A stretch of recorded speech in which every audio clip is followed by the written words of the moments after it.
Good morning friends, আশা করি তোমরা ভালো আছো, সুস্থ আছো। আজকে বুধবার। আসলে এই মানে একদিন আমি একটু ব্লগটা করতে পারিনি, কারণ মানে আইরিনও বাড়ি ছিল, সাথে হলো মানে শরীরটাও ভালো লাগছিল না, প্লাস হলো এত বৃষ্টি হচ্ছে আর কি ব্লগ আমি তোমাদের সাথে করব। বৃষ্টি দেখতেই ভালো লাগছিল, তো ওই জন্য আর মানে কোনো ব্লগ করা হয়নি। আর আইরিনও ছিল, প্লাস হলো আইরিনের নেক্সট উইক থেকে পরীক্ষাও স্টার্ট হয়ে যাচ্ছে, তো ওকে নিয়েও একটু ব্যস্ত ছিলাম, পড়াশোনার দিকটাও দেখতে হচ্ছিল। আসলে কালকেও আমি ওকে আর স্কুলে পাঠাইনি, এখানে কালকেও ফোরকাস্টে দেখাচ্ছিল বৃষ্টি খুব হবে, কিন্তু সেরকম বৃষ্টিটা আর হয়নি। আগের দিন খুব বৃষ্টি হয়েছিল, তার আগের দিন। তো যাই হোক, চলো আজকে দিনটা স্টার্ট করা যাক। আইরিন তো স্কুলে চলে গেছে, মানুষ এখনো যায়নি, মানুষ একটুখানি পরেই বেরোবে, আর এখনো আশাও আসেনি কাজে। তো চলো আজকে দিনটা স্টার্ট করি। কি আজকে সকালবেলা আইরিনকে টিফিনে দিয়েছি রুটি আর আলু ভাজা। ওই আমাকে বলেছিল, বললো যে মা আমাকে রুটি আর আলু ভাজা দাও। আমি বললাম ঠিক আছে। বললো একটু এটা তাড়াতাড়ি খেলে তাড়াতাড়ি সুবিধা হয়। আসলে আজকে আইরিনদের, আজকে না সরি কালকে, মানে গতকাল ছিল আইরিনদের স্পোর্টস ডে। তো এত বৃষ্টির জন্য মানে আসলে চেন্নাইতে তো অসম্ভব বৃষ্টি হচ্ছে, ওখানে একটা সাইক্লোন আসারও কথা ছিল। তো মানে সাইক্লোনের জন্য মানে এইদিকে ব্যাঙ্গালোরেও ভালো রকম বৃষ্টি হয়েছে। তো ওই জন্যই আগে থাকতেই ওরা মানে ওটাকে পিছিয়ে দিয়ে সেটা করে দিয়েছে শুক্রবার দিন। আইরিনদের শুক্রবার দিন স্পোর্টস ডে রয়েছে, তো ওই জন্য স্পোর্টসেরও মানে প্রোগ্রামেও পার্টিসিপেট করেছে। প্রথমে তো ভেবেছিলাম করাবো না ওর চোখের জন্য, তো তারপরে চোখটাও একটু হালকা কমে আসাতে ও বললো মা বছরে একটা বারই স্পোর্টস ডে হয়, তো সেখানে আমি পার্টিসিপেট করবো না। আমি বললাম ঠিক আছে চলো তাহলে তুই পার্টিসিপেট কর। আসলে ও যে ওই গ্রিন হাউস আছে, ওই গ্রিন হাউসে ওই লিড করবে, তো সেই জন্য ওর বেশি ইন্টারেস্টটা রয়েছে। তো চলো আর দিনটাকে স্টার্ট করা যাক, আর দেখা যাক আজকে কি কি করা যায়। এখনো তো কোনো প্ল্যান তো সেরকম নেই। মানুষ বলছিল চিকেন নিয়ে আসবে, এখন আমার ইচ্ছা আছে, ফ্রিজে অনেকটাই মানে চিংড়ি মাছ রয়েছে, বেশ বড় বড় চিংড়ি নিয়ে এসেছিল, তো সেটাই ইচ্ছা আছে মালাইকারি করার। অনেক দিন মালাইকারি খাওয়া হয়নি, তো দেখি সেটাই ভাবছি মালাইকারি করবো। বিছানা টিছানা তুলে দিয়েছি, আর 2 দিন ধরে জামা কাপড়গুলো শুকিয়েছে। আজকে একটু রোদ মতো উঠেছে বলে এখন ফটাফট উঠিয়েও নিলাম।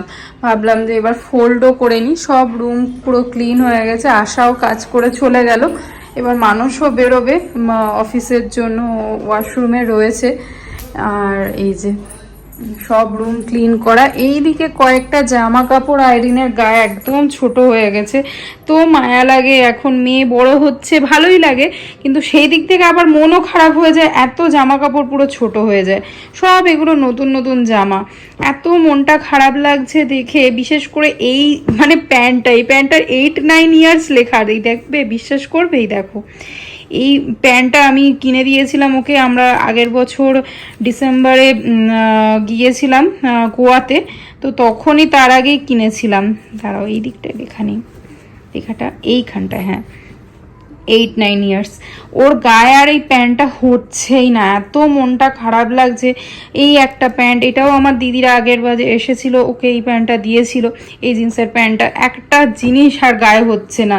প্লাস এইটাও আমি গোয়ায় যাওয়ার আগে এটাও আমি কিনেছিলাম আগের বছর, সেটাও গায়ে হচ্ছে না। ও আর আমি সেম টু সেম একটা জামা পরেছিলাম, সেটা গায়েও হচ্ছে না। এত মনটা খারাপ লাগছে না দেখে, কি বলবো। মানে মানে রাত তো দিন ওর জামা কাপড় সব ছোট হতে থাকছে। আর এইদিকে আমি কালকে আমার এইদিকে সব মানে ঘরে পরার জামা কাপড়গুলো থাকে, তো সেইগুলোই কালকে ফোল্ড করে রেখেছিলাম, তো ওই জন্যই। আর এইদিকে আর সেরকম মানে ওই জন্য এই দিক থেকে অনেক কিছু বেরিয়ে গেছে, তো সেইগুলোই এখন। কয়েকটা শীতের জামা কাপড় ছিল, যেমন এই চাদরটা, চাদর না এটা শাল, এই শালটা আমার মা কিনেছিল। এই যে এই শালটা আমার মা আমাকে কিনে দিয়েছিল, 2 বোনকেই কিনে দিয়েছে।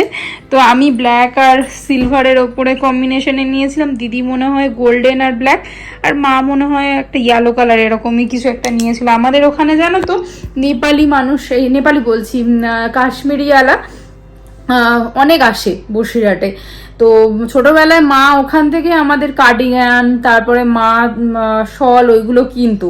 তো এখন আবার এসেছিলেন তো উনি, তো মা আবার ওখান থেকে কিনেছে। এই যে এই একটা শল মা আগের বছর কিনে দিয়েছিল, মানে আমার শ্বশুর শাশুড়িরা যখন এসেছিল ফেব্রুয়ারি মাসে, তো নিয়ে এসেছিল আমার জন্য। তোমাদেরকে সেই সময় আর শেয়ার করা হয়নি।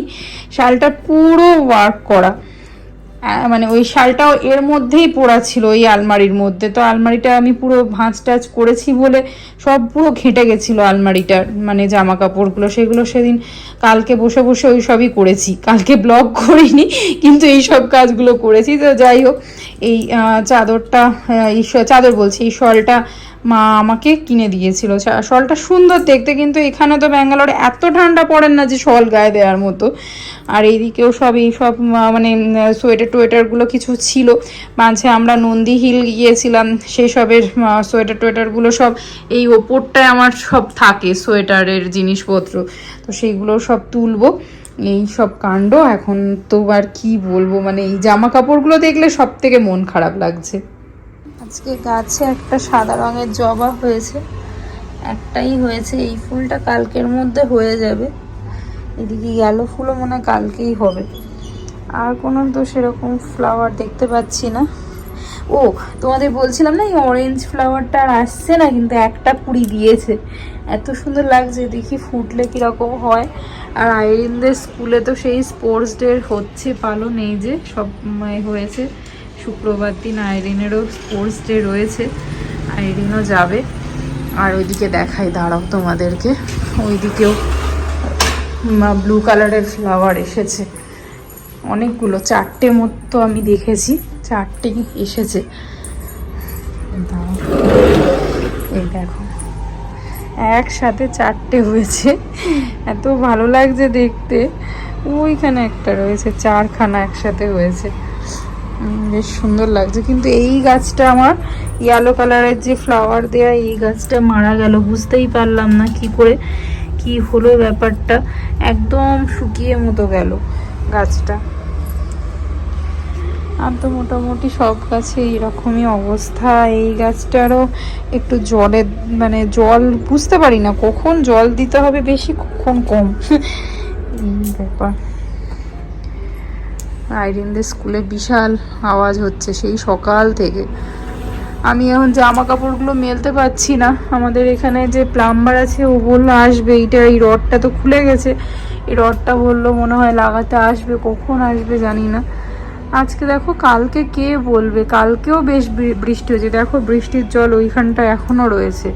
কাল পরশু যে কি হারে মানে বৃষ্টি হয়েছে তোমাদেরকে বোঝানো যাবে না, বলে বোঝানো যাবে না। এই যে লেকও মোটামুটি ভরে এসেছে। লেকের ওখানে আজকে আমার সকালবেলা আমার একটা বান্ধবী বলছে লেকে খুব সুন্দর সুন্দর নাকি মাছ বিক্রি করছে সকালবেলা 5:30 নাগাদ। তো 5:30 নাগাদ আর কে মাছ কিনতে যাবে? তো আমার এখানে আসা কাজ করে, ওকে জিজ্ঞেস করছিলাম, ও সকালবেলা ওই লেকের ধার দিয়েই আসে। তো বলছে হ্যাঁ দিদি পাওয়া যাচ্ছে, কিন্তু তুমি খাবে কিনা জানি না, কারণ ওই মানে মাছগুলো একটু মিষ্টি টাইপের, আর এই পুকুরের মাছ। আমি বললাম আচ্ছা। তো ওই জন্য, আর এখন তো ফ্রিজে অলরেডি মানুষ মানডে বলছে সানডেতে মাছ নিয়েই এসেছে। তাই আমি বললাম দেখি তাহলে নেক্সট টাইম মানে ট্রাই করা যাবে। আজকে এদিকে আসা ভিন্ডি টিন্ডি কেটে দিয়ে গেছে, ভিন্ডি একটু রসুন, দাঁড়াও এগুলোকে সব কেচে দিয়েছিলাম, এত নোংরা হয়েছিল, মানে এগুলোকে সব পুরো ধুয়ে ভালো করে 3টেই কালকে এগুলো কাজগুলো করেছি, ব্লগ করিনি তাই কি এইগুলো করেছি। এই যে এতটা মানে সব এগুলো সব কেচেছি। আর সেই কালকের রবিবার দিন সেই দেখতে গেছিলাম না মুভিতে এতটাই মানুষ পপকর্ন নিয়েছিল, খেতেই পারিনি আমরা। তো সেই পপকর্ন আবার বাড়ি নিয়ে এসে আমি একটা এয়ারটাইট কোটে রেখে দিয়েছি, মাঝে মাঝেই খাচ্ছি। আর দেখো আজকে সকালবেলা মানুষ একটা ফুলকপি নিয়ে আসলো, কি বাজে ফুলকপিটা দিয়ে দিয়েছে, পুরো এর মধ্যে মানে দাগ দাগ দাগ দাগ, পুরো আধা ফেলে দিতেই হবে। আর এদিকে আজকে আসা পেঁয়াজ একটু, তারপরে লেডিস ফিঙ্গার মানে ঢ্যাঁড়স, একটু পটল, এটাকে ভাপাবো ভেবেছি, মানে সিদ্ধ খাবো, অনেকদিন পটল সিদ্ধ খাওয়া হয়নি। আর এইদিকে হলো আলু, এগুলো কেটে দিয়ে গেছে মালাইকারির জন্য, সব কেটে কুটে দিয়ে গেছে, সেইগুলোই ভাবছি করব মালাইকারি। আর এদিকে এই যে আলু ভাজাও করেছিলাম সকালে, আলু ভাজা। এবার নিজের জন্য রুটিটা করতে হবে, আটা মাখাই আছে। আর আইরিনের এদিকে দুধও আমি গরম করে নিয়েছি। আইরিন বাড়ি আসলেই আজকাল করে কি, দুধ ভাত খাবো। আগে মাঝে হচ্ছিল দুধ কর্নফ্লেক্স, এখন হলো দুধ ভাত, একটু গুড় দিয়ে দিই, মানে সেটা খেতে খুব ভালোবাসে। তো এদিকে ভাতের চালটাও মানে একটুখানি ভিজিয়ে রেখেছি। এই জাস্ট মিন্ত্রার থেকে একটা কুরিয়ার দিয়ে গেল, এটা আমি আমার জন্য একটা জিনিস অর্ডার দিয়েছিলাম, দেখা যাক কীরকম জিনিসটা এসেছে। ভাবলাম তোমাদের সাথেও শেয়ার করি জিনিসটা কীরকম।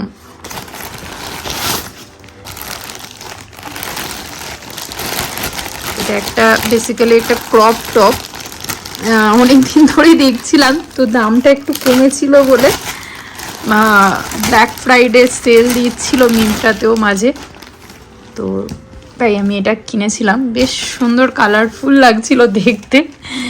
এই যে, কিন্তু আমার মধ্যে সাইজটা একটু বড়ই এসে গেছে। এই যে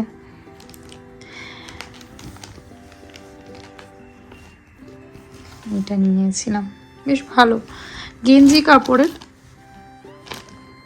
পুজো কমপ্লিট হয়ে গেছে, পুজো কমপ্লিট।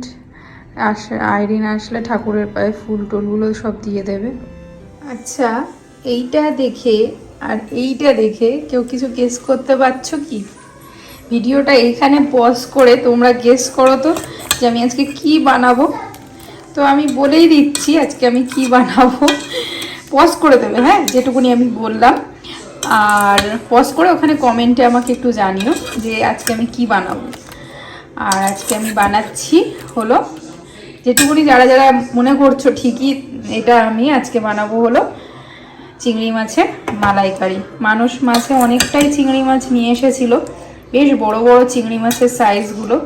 তো এদিকে আমি নুন, হলুদ আর একটু লঙ্কার গুঁড়ো, কাশ্মীরি লঙ্কার গুঁড়ো দিয়ে এটাকে ম্যারিনেট করে নিয়েছি। এই 10 থেকে 15 মিনিট এরকমভাবে আমি ম্যারিনেট করে রেখেছি। এবার সর্ষের তেলে এটা একটা একটা করে ভেজে নেব। আমি এখানে চিংড়ি মাছটাকে এবার ভেজে নেবো, যার জন্য আমি এখানে সর্ষের তেল নিচ্ছি। সর্ষের তেলে ভালো করে এপিট ওপিট একটু ভালো করে ভেজে নেবো। সর্ষের তেলটা একটু গরম হয়ে যাক, একটু বেশি করে সর্ষের তেলটা নিয়েছি কারণ অনেকটাই চিংড়ি মাছ রয়েছে।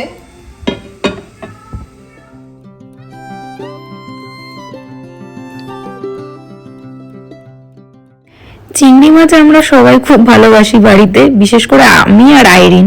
তো এই চিংড়ি মাছের মালাইকারি আমার মায়ের হাতের আমার বেশি ভালো লাগে। যতই আমি সেটা মানে বানানোর চেষ্টা করি না কেন, কিন্তু আমার মায়ের মতো হয়তো আমার যেন মনে হয় না আমি বানাতে পারি, কিন্তু তাও চেষ্টা করি। ভালো লাগে চিংড়ি মাছের মালাইকারি খেতে। আবার মানুষ আবার চিংড়ি মাছের মালাইকারিটা অতটাও পছন্দ করে না, ও যেটা ওই একটু কষিয়ে কষিয়ে রান্না করি ওইটা পছন্দ করে।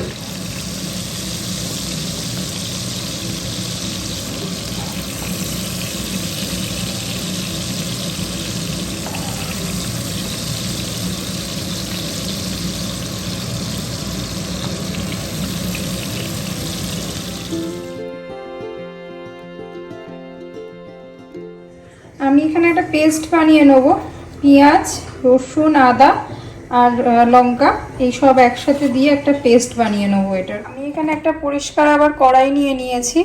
এবার ওতে একটু সর্ষের তেল এবার দিয়ে দেবো। সর্ষের তেলটা একটু গরম হোক, তারপরে এতে গোটা গরম মশলা দিয়ে দেবো আমি এতে। এই যে গোটা গরম মশলা আমি নিয়ে নিয়েছি, এই গোটা গরম মশলাটা দিয়ে দেবো। তেলটা আরেকটু গরম হয়ে যায়।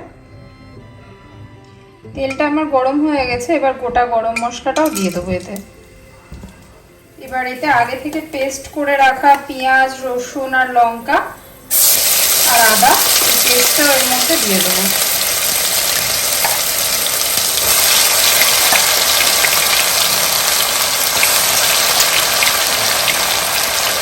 এখানে পেঁয়াজ রসুনের যে পেস্টটা নিচে যেন কড়াইতে না লেগে যায়, তো আমি এখানে সামান্য নুন দিয়ে দেবো।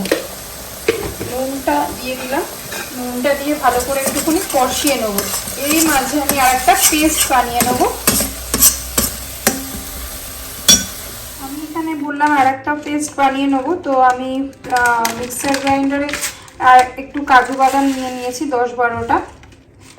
এতটা মৌরি দেবো এতে, আর দেবো হলো কালো সর্ষে, আর দেবো এই যে এতটা কালো সর্ষে, আর দেবো হলো টক দই। এবার এতে দেবো টক দই। এবার এইটা দিয়ে ভালো করে একটু ঘুরিয়ে নেবো, একটা পেস্ট বানিয়ে নেবো, স্মুথ একটা পেস্ট বানিয়ে নেবো। পেঁয়াজ রসুনটা একটু ভাজা ভাজা হয়ে আসলে এর মধ্যে দিয়ে দেবো হলুদ, দিয়ে দেবো জিরে গুঁড়ো,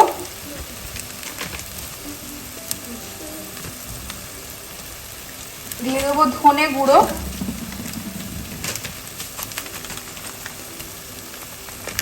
আর একটু কালারের জন্য লাল লঙ্কার গুঁড়ো।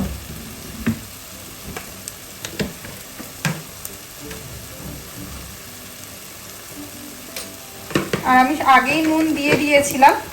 আর এতে দেবো সামান্য একটু চিনি।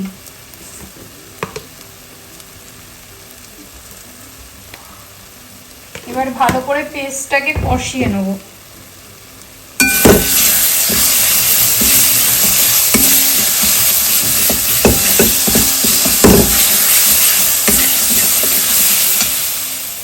আমি এখানে যে মিক্সি মেশিনের গায়ে যে আদা রসুনের পেস্টে লেগেছিল সেটার জলটাও এর মধ্যে সামান্য দিয়ে দিয়েছি। সেইটা দিয়ে হালকা হালকা এটাকে কষছি। ভালো করে কষে নেওয়ার পরে তারপরে যে পেস্টটা আমরা বানিয়েছিলাম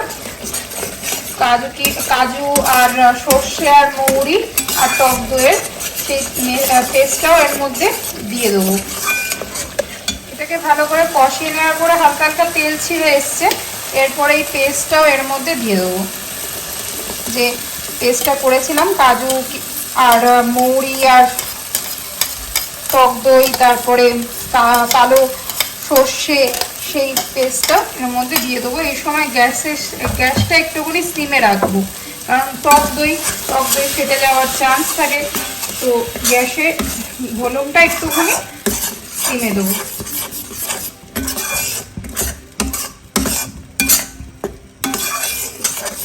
এইটাকে ভালো করে কষিয়ে নেওয়ার পরে তারপরে আমরা নারকেলের দুধটা যেটা আছে সেইটা দিয়ে দেবো।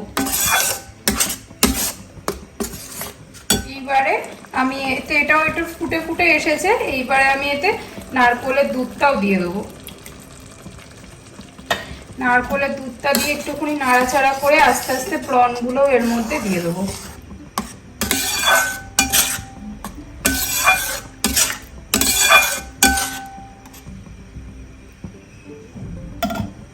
আমি এখানে মিক্সির গায়ে যেটুকুনি পেস্ট লেগেছিল, ওই কাজু আর দইয়ের যে পেস্টটা ছিল, সেই জলটা ধুয়ে নিয়ে জলটা ওর মধ্যে দিয়ে দেবো।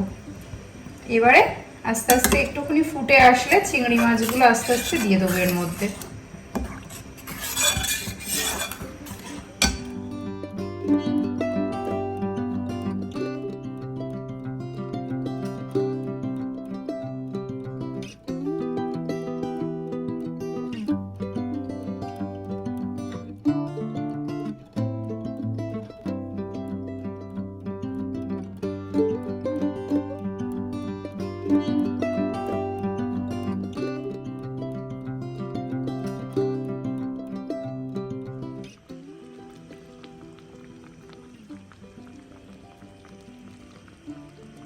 এবার এটা ফুটেই এসেছে, হয়েই এসেছে। এবার এতে আমি একটু গরম মশলা আর ঘি দিয়ে নামিয়ে নেবো। সামান্য গরম মশলা দেব আর ঘি দিয়ে নামিয়ে নেব।